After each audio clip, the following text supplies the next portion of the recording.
जय हिंद बच्चों। आज हम लोग क्लास 11 है, क्या है क्लास 11 का हिंदी देखने वाला। क्या है हिंदी में हम लोग चैप्टर 2 पर, हम लोग को चैप्टर का नाम क्या है आपका, कविता की परख। तो चैप्टर 2 है आपका क्या है, गद्य खत का चैप्टर 2 कविता की परख।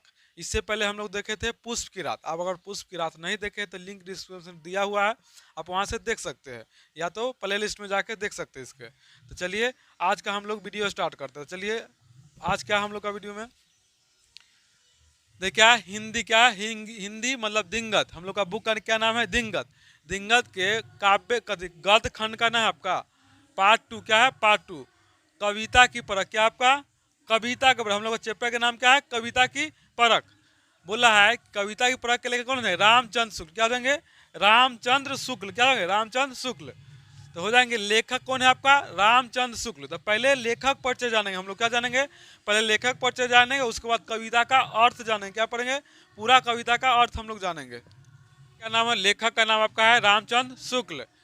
इनका जन्म हुआ था 1884 में, अगोना जिला बस्ती उत्तर प्रदेश। जन्म कहाँ था, 1884 में जन्म हुआ। कहाँ पर, तो अगोना जिला बस्ती उत्तर प्रदेश। आप इसको बोल सकते हैं अगोना बस्ती उत्तर प्रदेश।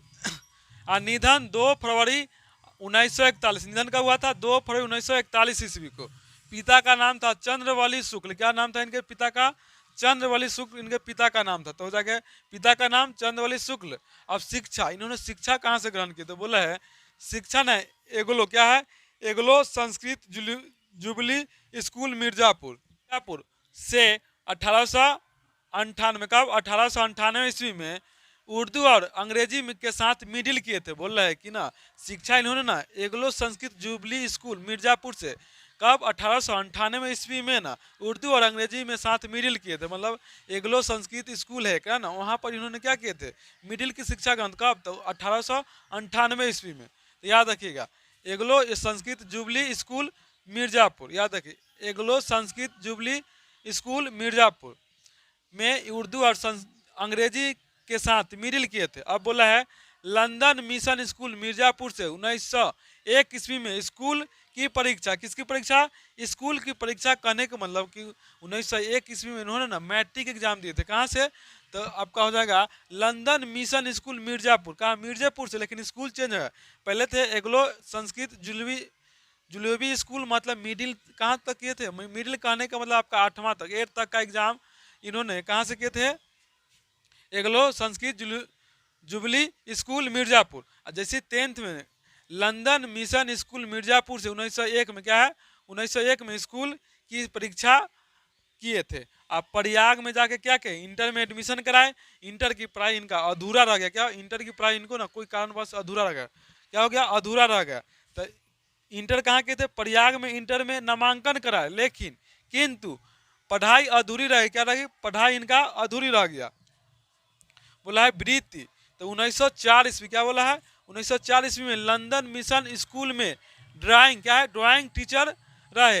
हिंदी शब्द, क्या है, हिंदी शब्द सागर में सहायक संपादक, काशी हिंदू विश्वविद्यालय में अध्यापन रहे। क्या रहे, अध्यापन के रूप में। काशी विश्वविद्यालय क्या रहे, अध्यापन के रूप में रहे। इन्होंने कहाँ से किए थे मैट्रिक, तो मिर्जापुर से किए थे। इंटर में कौन से कॉलेज में नाम था, प्रयाग। कौन, प्रयाग कॉलेज में।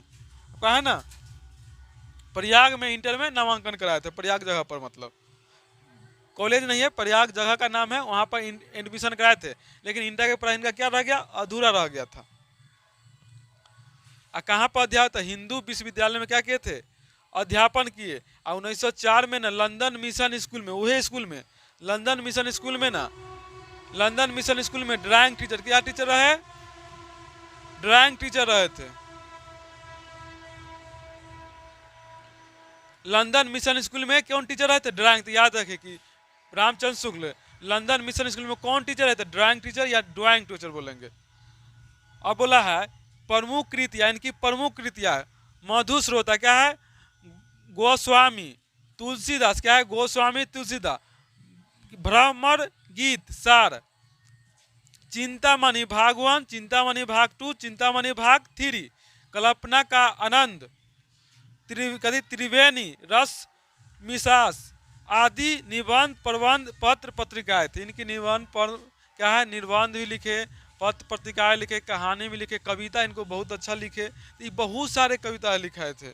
तो ये बोला है कि इनमें ना इनको कुछ निबंध है, कविता है, पत्र पत्रिकाएं थी इन सभी में। तो क्या थी?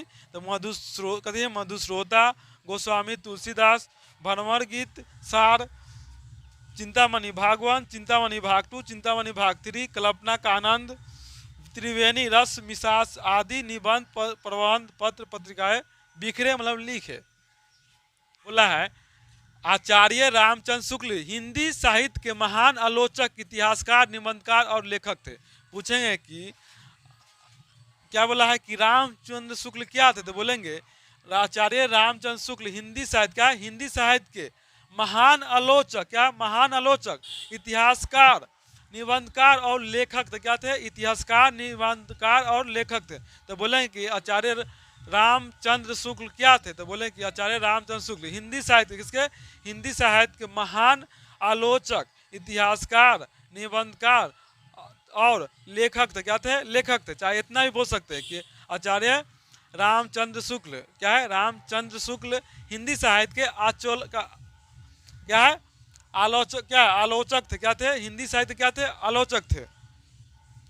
अगला बोला है कविता की परख चिंतामणि भाग 3 से लिया गया। मतलब ये जो कविता की परख है ना, इन कहाँ से लिया गया? चिंतामणि भाग 3 से लिया गया। किससे लिया गया है? चिंतामणि भाग 3। आपका यहाँ देखिए चिंतामणि भाग 3 से लिया गया। किससे लिया गया है? चिंतामणि भाग 3 से लिया गया जिसे प्रख्यात आलोचक डॉक्टर नामवर, क्या है? नामवर सिंह ने 1983 में संपादित किए थे। मतलब चिंतामणि भाग 3 को किसने प्रकाशित किए थे? नामवर सिंह। किसने किए थे? नामवर सिंह ने किए थे। कब? 1983 ईस्वी में। कब? 1983 ईस्वी में। अब बोला है, अब देखिए स्टोरी हम लोग का स्टार्ट करते हैं ना, मतलब कविता का जो लाइन है उसको हम पढ़ते हैं, थोड़ा सा नहीं बच रहा कि इसको बोल देते हैं, उसके बाद हम लोग स्टोरी क्या यहाँ से आप लोग जाइएगा ना, हर एक लाइन अच्छे से समझिए। क्या? हर एक लाइन को आप लोग अच्छे से सुनिए, क्या है कि आप कविता तभी सुन सकते हैं और समझ जब अच्छे से सुनिए तब। तो यहाँ से आपका कविता स्टार्ट होगा, थोड़ा देर में आपका 2 मिनट में स्टार्ट करें बस। बोला कविता का उद्देश्य हमारे हृदय में प्रभाव डालना होता है, जिससे उसके भीतर प्रेम, आनंद, प्रभाव, हास्य, करुणा, आशय इत्यादि भावों का संचार हो। क्या हो? संचार हो। आई जो बात लिखा, जो जंतु वन बंधु बिछोई, पिता वचन मनतेहु नहीं हो, बहुत अच्छा पक्ति है। इसको हम आपको स्टोरी में सुनाएंगे, तो बने रहिएगा। ये है ना, आपको सुनाएंगे मतलब जब लक्ष्मण को तीर लगा था राम दुख में क्या बोल गए ना, वो राम ऐसा गलती बात बोल गए कि बोला है कि जब भगवान जब गलत सोच सकते बोल सकते तो लोग क्या है, इसी के बारे में हम लोग जाने थे। इसको जानना है तो आप थोड़ा देर वीडियो में बनिए, इसको अच्छे तरह से समझाएंगे जब पक्ति पूरा आएगा तब। तो चलिए हम लोग स्टोरी में चलते हैं। ये देखिए हम लोग क्या आपका बुक ले ली है, क्या है कि देखिए बुक ही आपका है ना कि हर कविता का लाइन आपको समझाएंगे। तो बुक हम पढ़ेंगे और हर एक अर्थ क्या है जो कविता उसका हिंदी में अर्थ आपको बताएंगे। तो यहाँ से आप लोग ना वीडियो में पूरी तरह से बने रहे। अब जब वीडियो में बनी तभी आपको समझ में आएगा। तो देखिए चलिए स्टार्ट करते। तो हम लोग का कविता की परख स्टार्ट होता है कहाँ से? बोला है कि कविता का उद्देश्य हमारे हृदय पर प्रभाव डालना होता है। क्या होता है? कविता का उद्देश्य हमारे हृदय पर प्रभाव डालना होता है, जिसके उसके भीतर प्रेम, क्या है? प्रेम, आनंद, हास्य, करुणा, आश्चर्य आदि अनेक भाव की किसी का संचार हो। जिस पग में इस प्रकार का प्रभाव डालने की शक्ति न हो उसे कविता नहीं कह सकते। अब सुनिए क्या बोला है कि कविता का उद्देश्य हमारे हृदय पर प्रभाव डालना होता है, जिसमें उसके भीतर प्रेम, आनंद, प्रभाव, हास्य, करुणा, आश्चर्य इत्यादि भावों का संचार हो। जिस पग में इस प्रकार का भाव डालने की शक्ति ना, उसे हम लोग कविता नहीं कहेंगे। तो ये बोल रहा है ना कि कविता जो हम कोई कविता किसी को सुना रहा है चाहे बता रहा है ना, तो उस कविता में क्या हो, किसी व्यक्ति को प्रभाव डाले। क्या डाले? प्रभाव। उसके अंदर क्या हृदय में क्या हो? खुशी होनी चाहिए, दुख होने चाहिए, किसी के प्रति करुणा मतलब दया की। क्या है?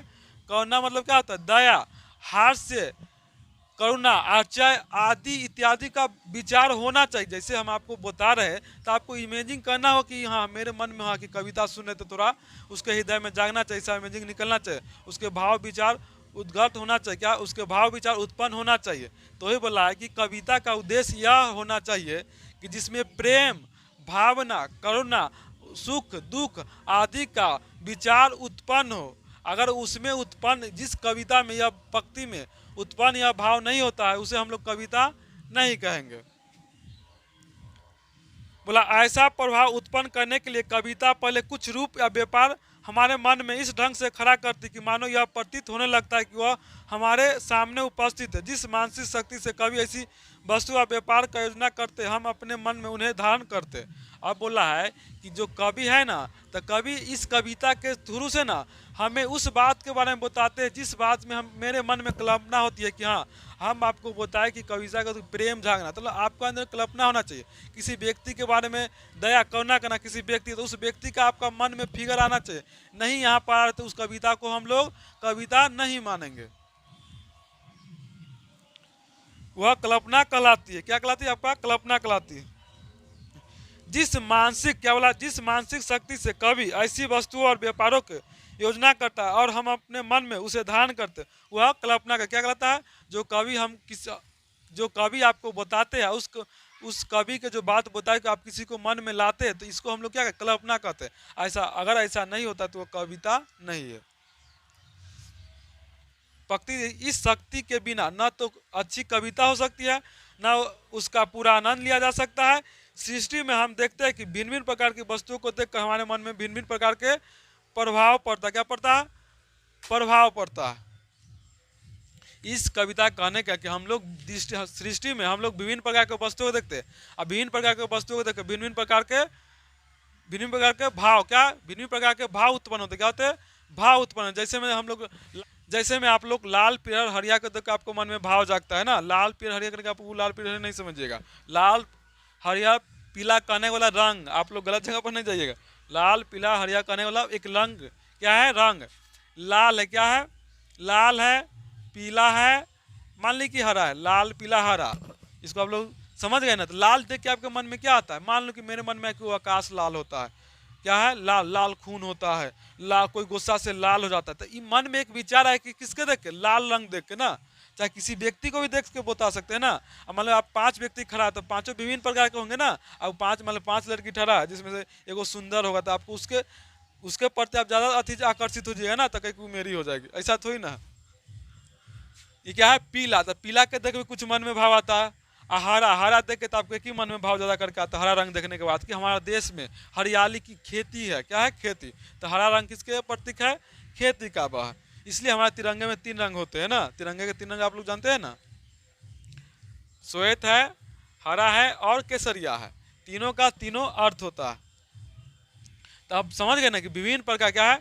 विभिन्न प्रकार के वस्तुओं को ना देखने पर विभिन्न प्रकार के भावना उत्पन्न होती है। क्या होती है? भावना उत्पन्न होती है। किसी सुंदर वस्तु को देखकर हम प्रहलुत हो जाते हैं, किसी अद्भुत वस्तु या व्यापार को तो आश्चर्यमगन हो जाते हैं, किसी दुख के दारुण दृश्य को देखकर करुणा से आर्द्र हो जाते हैं। यही बात कविता में भी होती है। वो क्या बोला है? किसी सुंदर वस्तु को हम प्रहलुत हो जाते हैं उसके प्रति, है ना, या किसी अद्भुत वस्तु को देखकर, व्यापार को देखकर आश्चर्यमगन हो जाते, या किसी दुख के कारण दारुण दृश्यों को देखकर करुणा का आर्द्र हो जाते। यह बात कविता में होती है। यह बात किस में होती है? कविता। तो बोला आप किसी सुंदर चीज को देख कर प्रहलुत हो जाते, मतलब सुंदर चीज देखने के बाद क्या उसके प्रति आकर्षित होते, क्या होते हैं? उसके प्रति आकर्षित होते हैं। दुख में करुणा का भाव जागता है आपके अंदर ना। करुणा का मतलब कोई दुख में व्यक्ति जो दुख कर, कोई व्यक्ति दुख में है, आपको देखकर उसको आपके मन में दया जाग गया, समझिए क्या एक कविता है। क्या है? कविता। आपके मन में अगर उसके प्रति दया जाग गया तो आप समझिए कि कविता इसका हो सकता है। यही कविता की पंक्ति होती है। कोई दुख में तो उसके प्रति आपका दुख, क्या, करुणा का भाव जागा। किसी सुंदर वस्तु के प्रति हम क्या लुभाए, क्या है? लुभाए। किसी सुंदर जगह को देखकर, किसी सुंदर जगह को देखकर आपको राजगीर जाना था, वो राजगीर के बारे में सोचना स्टार्ट कर दीजिएगा, मान लीजिए ना। चाहे कोई सुंदर लड़की तो उसके प्रति आकर्षित हो जाते हैं आप लोग, ऐसा नहीं कीजिएगा आप लोग। और उसके बाद क्या है? दुख। क्या? दुख में तो आपको बता ही दिए। किसी अद्भुत वस्तु या व्यापार को तो आश्चर्य गमन होता है, मतलब किसी अचानक कोई चीज मेरे सामने आता है उसको देख कर हम लोग आश्चर्यचकित रह जाते हैं। अगला पंक्ति बोला, जिस भाव का उदय कवि को पाठक में मन में कराना होता है, उसी भाव का जाने वाला रूप या व्यापार वह अपने वर्णन द्वारा पाठक को मन में लाता है। मतलब कवि जिस भाव या व्यक्ति के बारे में बताना होता है, या कविता के बारे में बताना, उस भाव को उस स्रोत पाठक मतलब सामने पढ़ने वाला, जैसे हम अभी आपको पढ़ा रहे हैं ना, तो आपको भाव लाना होगा, अंदर में क्या लाना होगा? भाव आपको आना होना कि जिसके बारे में हम पढ़ा रहे हैं ना उसके अंदर आना चाहिए, कि उसके बारे में बता रहे उसका इमेजिंग आपको मन में आना चाहिए। यदि सौंदर्य की भावना उत्पन्न करके मन को प्रलुप्त और आधारित करना होता तो कभी ही सुंदर व्यक्ति अथवा किसी सुंदर या रमणीय स्थल के शब्दों द्वारा चित्रण करता।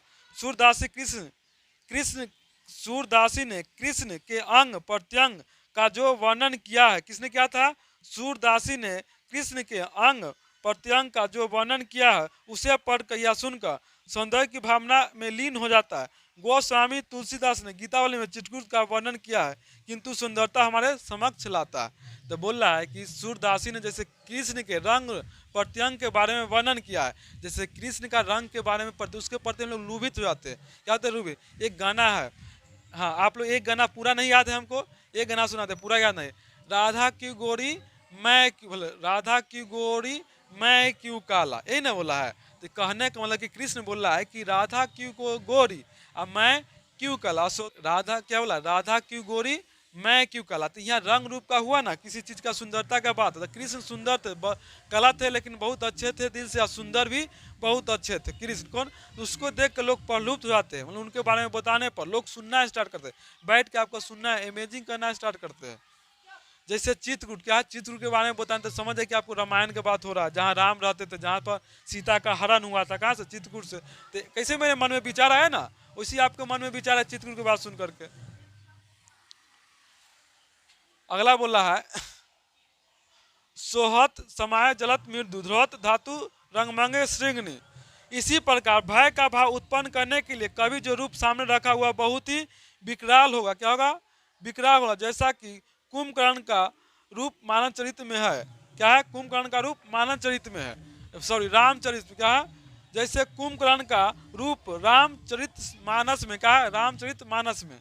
तो बोल रहा है कि इसी प्रकार भय का, किसका? भय का भाव उत्पन्न करने के लिए कवि जो रूप सामने रखेगा वह बहुत ही विकराल होगा। कैसा हो? बहुत ही विकराल विकराल होगा, जैसा कि कुंभकर्ण का रूप रामचरित मानस में है।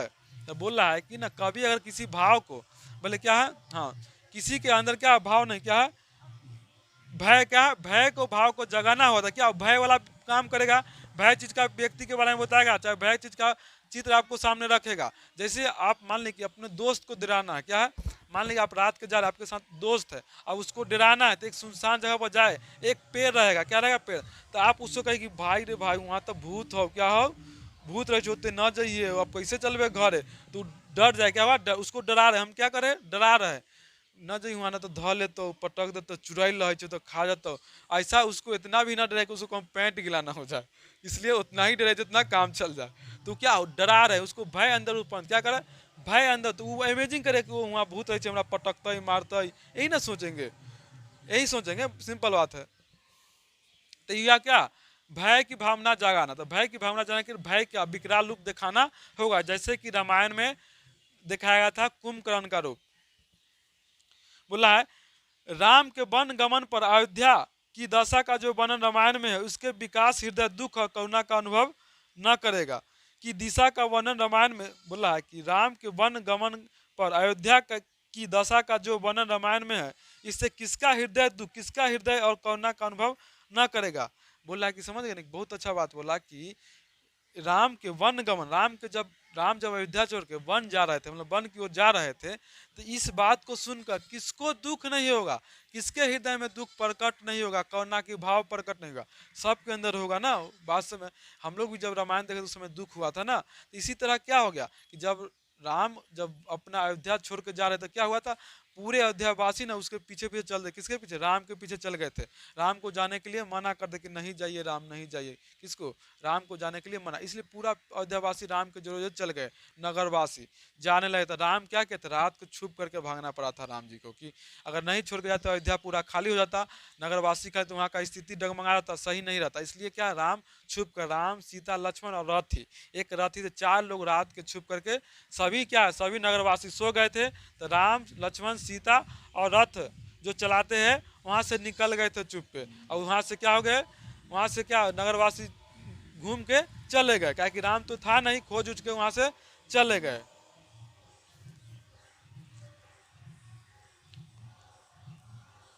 बोला अपने वर्णन में कवि लोग उपमा आदि का भी सरल है। क्या उपमा मतलब किसी का दिखावा करना, किसी वस्तु के ऊपर किसी वस्तु को डाल देना। जैसे मोटी लड़की है, हम उसको देख, कोई लड़का देख भैंसी है तो आप समझ गए उपमा दे रही, क्या दे रही उपमा। मान लो कोई मोटी लड़की, उसको देख कोई लड़का भैंस बोलता, आप समझ गए ना, वो लड़की को देख किसकी उपमा दे रही, भैंस की, किसकी, भैंस की उपमा दे। तो इसी बोला है इस अपने वर्णन में कवि लोग उपमा आदि का भी सहारा लिया करते। जिस वस्तु का वर्णन प्रसंग होता है उस वस्तु के समान कुछ वस्तु का उल्लेख भी किया जाता है। जैसे मुख को चंद्र या कमल के समान, किसको, मुख को चंद्र या कमल के समान, नेत्र को मीन या खंजन के समान या कमल के समान, प्रतापी या तेजस्वी के सूर्य के समान, कायर को श्रीगाल, क्या है श्रीगाल, श्रीगाल मतलब सियार होता है, क्या होता है श्रीगाल, श्रीगाल मतलब आपका क्या होता है सियार होता है, क्या होता है सियार के समान। बोला है कि कायर को श्रीगाल के समान, वीर और प्रकमी को सिंह के समान, सिंह मतलब शेर के समान उपमा देते, क्या देते उपमा देते। बोला है कि बोला है कवि कवि किसी चीज को दिखाने या बताने के या वर्णन करने के लिए उपमा का, किसका, उपमा का भी सहारा लेता। तो बोला है कि मुख को क्या, मुख को चंद्र के या कमल के समान, नेत्र को मीन या खंजन या कमल के समान समान, प्रतापी या तेजस्वी के सूर्य के समान, क्या सूर्य के समान, सूर्य क्या चमकता है तो उसके समान, प्रतापी या तेजस्वी लोग कैसे बताए थे लेखक, सूर्य के समान, किसके समान, सूर्य के समान बताए थे, किसके समान बताए थे आपको, सूर्य के समान, किसके, सूर्य के समान बताए थे ना लेखक। सूर्य जैसे देखिए आप लोग महाभारत देखें तो महाभारत में सूर्य क्या, सूर्यपुत्र कर्ण के बारे में बताया, तो वहाँ पर देखिए सूर्यपुत्र कर्ण इसलिए कहा गया कि उसका ना हमेशा चेहरा चमकता था, क्या था, सूर्य की तरह उसका चेहरा चमकता था हमेशा। और उसके बाद कायर लोग को सिंगाल मतलब सियार के समान, कायर लोग कैसे उपमा देते हैं सियार के समान, और वीर प्रतापी लोग को सिंह के समान और शेर के समान दिखाया गया। जैसे ना कहता कोई कि हमारा बेटा तो शेर है, क्या है, कोई बोलेगा अपन बेटा को कि हमारा बेटा तो शेर है, क्या है शेर है। चाहे कहूँ झगड़ा हो ना तो एक दोस्त को ना, मान ली आप दो दोस्त है ना, अब मान ली किसको पिटवाना है, किसको, आप अपने दोस्त को पिटवाना है तो कुछ नहीं कीजिएगा, वहाँ झगड़ा हुआ वहाँ ले जाए हमारा दोस्त तो शेर है, 5 को देख लेते अकेले, क्या है 5 को अकेले, आप उसको पिटवा दीजिए, 5 को देखते रह जाएगा। तो आप वहाँ उसका शेर का इसलिए कहे, शेर मतलब बहादुर, जंगल का राजा, क्या है आपका दोस्त को क्या बना दिया जंगल, दोस्त अब फूल के एकदम टाइट हो जाए कि हाँ 5 को से लड़ जाएंगे, और लड़ेगा और पिटा के चलाएगा, शेर बन के गया, गिदड़ बन के चलाएगा। ऐसा कहने से उनका वास्तविक लक्ष्य यही होता है कि जिस वस्तु के वे वर्णन करे उसकी सुंदरता, कोमलता, मधुरता, गौरता, कठोरता, विषमता, वीरता, कायरता इत्यादि की भावना तीव्र हो जाएगा। अब समझ, तीव्र मतलब जाग जाएगा। अब कायर कहेंगे तो कायर के अंदर उसके जाएगा, किसी का वीरता है तो उसके अंदर वीरता का भाव जाएगा, सुंदरता तो उसके अंदर वो हम तो बहुत सुंदर है। अब लड़की को, किसी लड़की को सुंदर के बारे में बताए, तंका लड़की किसी लड़की को थोड़ा सा तारीफ कर दी, मैं एकदम खुश हो जाएगी, एकदम लगेगा कि लट्टू हो जाएगी। उसको कहे कि आपका आँख बहुत अच्छा है, आप बहुत अच्छे लगते हैं, आप घड़ी बहुत अच्छे पहन, वो तो फूल के एकदम फुला रखती, बैलून लेकिन फूल जाएगी, ज़्यादा फूल के फट जाएगी। इसलिए लड़की लोग ज़्यादा आप लोग फूलिएगा नहीं तो लड़का लोग आप लोग को फुलाने के चक्कर में फुलवा ही देते हैं, फुला फुला के। अगर किसी के मुख की मधुकांति की भावना उत्पन्न करने के लिए कभी उस मुख के साथ एक और अत्यंत मधुर कांति वाला दूसरा पदार्थ चंद्रमा की रख देता है, जिससे मधुर कांति की भावना भी बढ़ जाती है। सारांश की यह उपमा का उद्देश्य भावना को तीव्र करना होता है। क्या भावना क्या करना, तीव्र करना, मतलब जिसके अंदर भावना जाए ना उसको और तेजी करना, क्या तेजी करके उभार के लाना है। किसी वस्तु का बोध या परिज्ञान कराना नहीं है, बोध या परिज्ञान कराने के लिए एक वस्तु को दूसरी वस्तु के समान कह देते। जैसे जिसने हारमोनियम बाजा न देखा हो उसे कहना है कि अजी वह संदूक के समान होता है। इस प्रकार की समानता उपमा नहीं होता। आप समझे ना, बोल रहा है कि कोई व्यक्ति ना हारमोनियम नहीं देखा है, जो हारमोनियम बजता है ना उसको नहीं देखा, लेकिन हम उसको बोले कि ये जी सुनते हैं यह हारमोनियम ना किसके समान है, संदूक के समान। किसके समान, संदूक। तो समझेगा नहीं समझेगा कि उस व्यक्ति हारमोनियम नहीं देखा, लेकिन जो व्यक्ति हारमोनियम देखा उसको कहें कि हारमोनियम संदूक के समान था, संदूक के समान हो, क्या हारमोनियम भी आयत तरह का होता है, आपका संदूक भी आयत की तरह होता है। लेकिन जो व्यक्ति नहीं देखा वो थोड़ी जानेगा। आप मान ली कोई चीज़ नहीं देखे तो हम कैसे, आप मान ली कि मेरा एक दोस्त राहुल है वो बहुत सुंदर बहुत अच्छा है, क्या तो आप जानेंगे उसके बारे में कैसा नहीं है ना, नाटा आप देखे नहीं तो उसके बाद इमेजिंग कैसे करेंगे। कोई उपमा कैसी हो इसका निर्णय के लिए पहले तो यह देख रहा था कि कभी किस वस्तु का वास्तव में वर्णन कर रहा है, उस वर्णन द्वारा उस वस्तु के संबंध में कैसी भावना उत्पन्न करना चाहता है, इसके पीछे इसका विचार होता है। उपमा के लिए जो वस्तु लाई गई है उसे वही भावना उत्पन्न करती है। मतलब कवि देखता है कि कौन सी भावना, कौन सी उपमा उत्पन्न करना है, किस वस्तु के बारे में बताना है, किस वस्तु के बारे में कहना है, उसी वस्तु का उपमा देते, क्या उसी वस्तु का उपमा देंगे, तब वो आगे वाला व्यक्ति श्रोता मतलब पाठक समझेगा,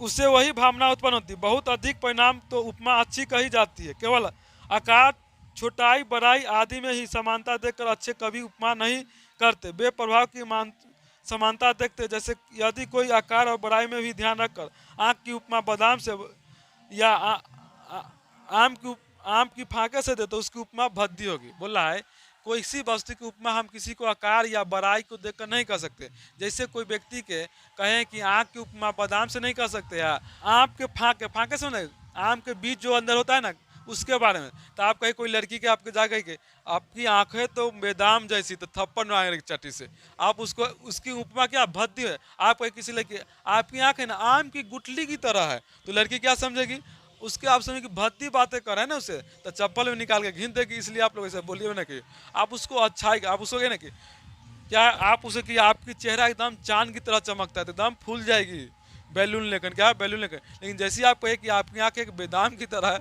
वो गुस्सा आ जाएगी। चाहे आपकी आंख आम की गुठली की तरह है तो क्या करेगी, गुस्सा आ जाएगी।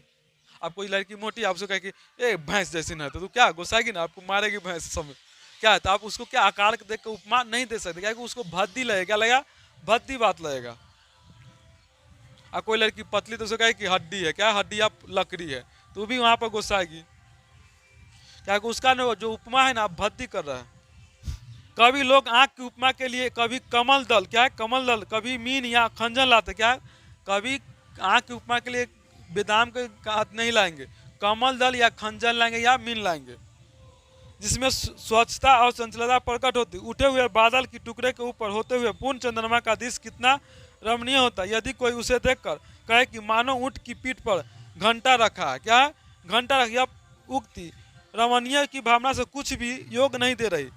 कह रहा है कि आप किसी व्यक्ति कहे कि ऊंट के ऊपर घंटा रखा, इसका क्या अर्थ है, आप भी नहीं समझे, हम भी नहीं, इसका कोई अर्थ ही नहीं है। क्या है, इसका कोई अर्थ नहीं निकलेगा कि ऊंट के ऊपर घंटा रखा है। इस पंक्ति का कोई अर्थ नहीं निकलेगा, कोई अर्थ नहीं निकलेगा। इसको बताने से कोई फायदा ही नहीं होगा, इसलिए कभी ऐसा बात को भी नहीं बताना चाहिए जिसका कोई अर्थ ना निकले। लोग प्रेम, शोक, करना, आचय, भय की उत्साह इत्यादि भाव को पात्र में मुंह से प्राय प्रकट कराया करते। वाणी के द्वारा मनुष्य के हृदय में भाव के पूर्ण रूप से व्यंजन हो सकती, क्या व्यंजन हो सकती है। मनुष्य के मुख से प्रेम कैसे वचन निकलते, क्रोध में कैसे शोक, कैसे आचय के, कैसे उत्साह के, कैसे इसका अनुभव है। बोला है कि कभी ना किसी को कैसे मुंह से ना वचन तोड़वा सकते, बुलवा सकते, वचन लिया हुआ तोड़वा भी सकते, बुलवा सकते, उपमा दे सकते, इसके बारे में बताने जा रहे हैं कवि। तो बोला आपका मनुष्य के मुख में प्रेम कैसे वचन निकलते, क्रोध में कैसे शोक, कैसे आचय, कैसे उत्साह में, कैसे इसका अनुभव सच्चे कवियों को पूरा पूरा होता है। मतलब लोगों का मन ना कैसे प्रेम में बोलते, कैसे दुख में बोलते, कैसे क्रोध में बोलते, कैसे क्रोध में काम करते, कैसे आचय में किसी चीज का डिसीजन लेते, इसके बारे में कभी अब बताने जा रहे हैं आपको। शोक के वेग में मनुष्य थोड़ी देर के लिए बुद्धि और विवेक भूल जाते। क्या शोक के वेग में ना लोग बुद्धि और विवेक भूल जाते हैं, उचित अनुचित का ध्यान छोड़ देता। इसी बात को दृष्टि से रखकर तुलसीदास ने लक्ष्मण शक्ति लगने पर राम के मुंह से कहलवाया था। बोला है कि शोक के वेग में मनुष्य थोड़ी देर के लिए बुद्धि विवेक भूल जाते, उचित अनुचित का ध्यान छोड़ देते। इसी बात को दृष्टि से रखकर तुलसीदास ने लक्ष्मण के शक्ति लगने पर राम के मुंह से कहलवाया था। बोला है कि शोक में ना व्यक्ति अपना विवेक बुद्धि खो देते, क्या है विवेक बुद्धि खो देते, उसे क्या बोलना क्या है, अपने वचन को भी त्याग देते। इसी के देखते हुए तुलसी गोस्वामी, क्या है गोस्वामी तुलसीदास ने ना क्या किया था, राम से जब लक्ष्मण को शक्ति बाण लगवाया तब बुलवा दिया था। क्या बुलवाया था, चलिए देखते हैं क्या बुलवाया था आपका। तो बोला है कि जय जंतु वन बंधु बिछोई, पिता वचन मन नहीं होई। बोला है कि शोक के वेग में मनुष्य थोड़ी देर के लिए बुद्धि और विवेक भूल जाते, उचित अनुचित का ध्यान छोड़ देते। मतलब उचित क्या है अनुचित क्या है उसका ध्यान छोड़ देते। इसी बात को दृष्टि में रखकर तुलसीदास ने लक्ष्मण शक्ति लगने पर राम के मुंह से कहलवाया था। शक्ति लगने का मतलब जब मेघनाथ ने लक्ष्मण को तीर मारा था, शक्ति बाण, क्या शक्ति बाण जब मारा था उस समय की बात हो रहा है। तो राम क्या बोला था, राम से बुलवाया था तुलसीदास ने, क्या बोला था, जाओ जानतु क्या है, जाओ जानते हूँ बन बंधु बिछोई, पिता वचन मानते हूँ नहीं होई। इसका अर्थ होता है कि जा बोल रहा है राम, अगर मैं जानता कि अगर मैं जानता कि वन में क्या, वन में मेरा भाई लक्ष्मण मेरा भाई बिछोई बिछड़ जाता, हमसे बिछड़ जाता, तो मैं अपने पिता का वचन क्या, मैं अपने पिता का वचन कभी नहीं मानता, क्या वचन मानते हुए नहीं, हम अपने पिता का वचन नहीं मानते। काहे कि बोला कि रघुरीत सदा चली आए, प्राण जाए पर वचन न जाए। लेकिन ये वचन को तोड़ देते राम। वचन मतलब अगर जंगल में नहीं जाते तो कैकेयी का वचन टूटता, दशरथ का वचन टूटता, तो राम का जो रीत चल रहा था वो खत्म हो जाता। तो राम को जो अयोध्या में था ना, राम को जो खानदानी चल रहा था कि वचन न जाए, प्राण जाए पर वचन न जाए, रघुरीत चली आई, वचन जाए पर प्राण जाए पर वचन न जाए।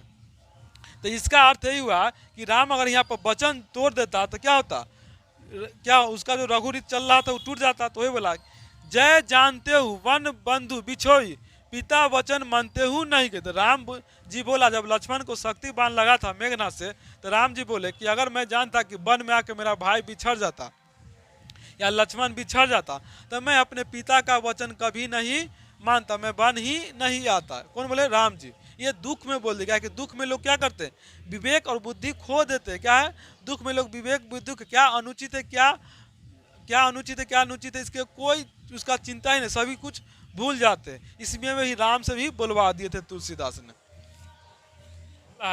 जो काव्य को सिद्धांतों को नहीं जानते वे कहें कि इस वचन से राम के चरित्र में प्रदूषण गया है।